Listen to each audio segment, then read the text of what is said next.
اسرائیلی نژاد امریکی مواد تخلیق کار تال ڈوریک نے قدرتی حسن، لذیذ کھانوں اور خوبصورت سیاحتی مقام کے حوالے سے پاکستان کو دنیا کا بہترین ملک قرار دے دیا ہے۔ میڈیا رپورٹس کے مطابق تال ڈوریک کے پاس دوہری شہریت ہے اور ان کی پرورش امریکہ کے شہر میامی میں ہوئی۔ انہوں نے حال ہی میں اسرائیلی میڈیا کو دیے گئے ایک انٹرویو میں پاکستان کے اپنے سفر کے تجربات شیئر کرتے ہوئے دل کھول کر تعریف کی اور بتایا کہ وہ دنیا کے متعدد ممالک کا سفر کر چکے ہیں، لیکن پاکستانی کھانوں کا ذائقہ، وہاں کے دلکش قدرتی مناظر اور بالخصوص پاکستانی عوام کا مہمان نواز رویہ انہیں سب سے زیادہ پسند آیا۔ واضح ہے کہ پاکستان اور اسرائیل کے درمیان کسی قسم کے سفارتی تعلقات قائم نہیں ہیں اور پاکستانی قوانین کے تحت اسرائیلی پاسپورٹ کے حامل شہریوں کے ملک میں داخلے پر پابندی عائد ہے۔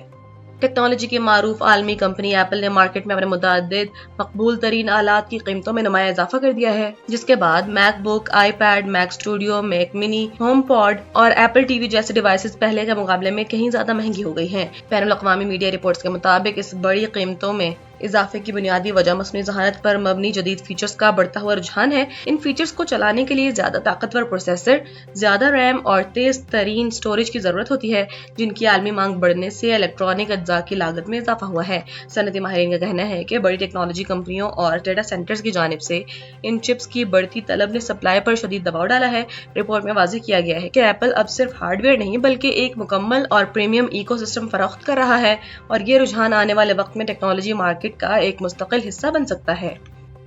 ٹیکنالوجی ماہرین کے مطابق امریکی سپریم کورٹ نے ایک تاریخی اور انتہائی اہم فیصلے میں ڈونلڈ ٹرمپ کی انتظامیہ کو ہیٹی اور شام کے تارکین وطن کا عارضی تحفظ ختم کرنے کا باضابطہ اجازت دے دی ہے۔ بین الاقوامی میڈیا رپورٹس کے مطابق سپریم کورٹ نے 6-3 کے اکثریتی تناسب سے یہ فیصلہ سنایا ہے، جس کے بعد امریکہ میں مقیم 3.5 لاکھ سے زائد تارکین وطن کی ملک بدری کا قانونی راستہ ہموار ہو گیا ہے۔ اس فیصلے سے ہیٹی کے تقریباً 3,50,000 اور شام کے 6,000 باشندے براہ راست متاثر ہوں گے، جو اپنے ممالک میں جاری جنگ یا قدرتی آفات کے باعث طویل عرصے سے قانونی طور پر امریکہ میں رہائش پذیر تھے۔ جسٹس سیموئل نے اکثریتی فیصلے میں لکھا کہ وفاقی عدالتوں کے پاس یہ جائزہ لینے کا کوئی قانونی اختیار نہیں کہ آیا ان ممالک کے حالات اب واپسی کے لیے محفوظ ہیں یا نہیں۔ عدالت نے اس دعوے کو بھی مسترد کر دیا کہ یہ فیصلہ نسلی تعصب پر مبنی ہے، جبکہ عالمی فلاحی تنظیموں نے اس عدالتی فیصلے پر شدید تشویش کا اظہار کرتے ہوئے اسے تارکین وطن کے لیے ایک دردناک دن قرار دیا ہے۔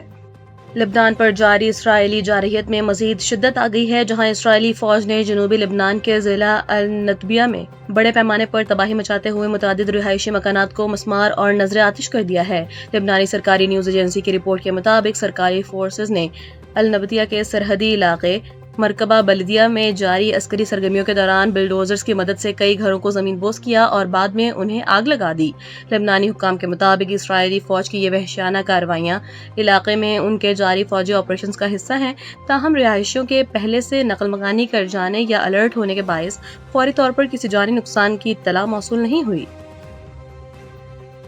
آبنائے ہرمز میں ایک مال بردار جہاز پر حالیہ حملے کے بعد خطے میں کشیدگی دوبارہ بڑھ گئی ہے، جس کے باعث اقوام متحدہ کے بین الاقوامی بحری ادارے نے وہاں پھنسے ہوئے بحری جہازوں کے انخلاء کا عارضی منصوبہ فوری طور پر روک دیا ہے۔ اس اچانک تعطل کے نتیجے میں عالمی منڈی میں خام تیل کی قیمتوں میں ایک بار پھر تیزی دیکھی جا رہی ہے، جہاں برنٹ خام تیل کی قیمت 4% تک اضافے کے بعد $74.89 فی بیرل تک پہنچ گئی ہے، جو جنگ شروع ہونے سے پہلے کی سطح سے تقریباً 3% زیادہ ہے۔ اس سیکیورٹی بحران کے بعد ایشیائی حساس بازار بھی شدید مندی کے دباؤ کا شکار ہے۔ جاپان اور جنوبی کوریا کی بڑی اسٹاک مارکیٹوں میں 3% سے زائد، جبکہ ہانگ کانگ اور تائیوان کی منڈیوں میں بھی نمایاں گراوٹ ریکارڈ کی گئی ہے۔ واضح رہے کہ دنیا کی تقریباً 20% تیل اور مائع قدرتی گیس کی ترسیل اسی اہم آبی گزرگاہ سے ہوتی ہے۔ یہی وجہ ہے کہ اس تازہ ترین حملے نے بحری نقل و حمل اور توانائی کی عالمی فراہمی سے متعلق خدشات کو ایک بار پھر ہوا دے دی ہے۔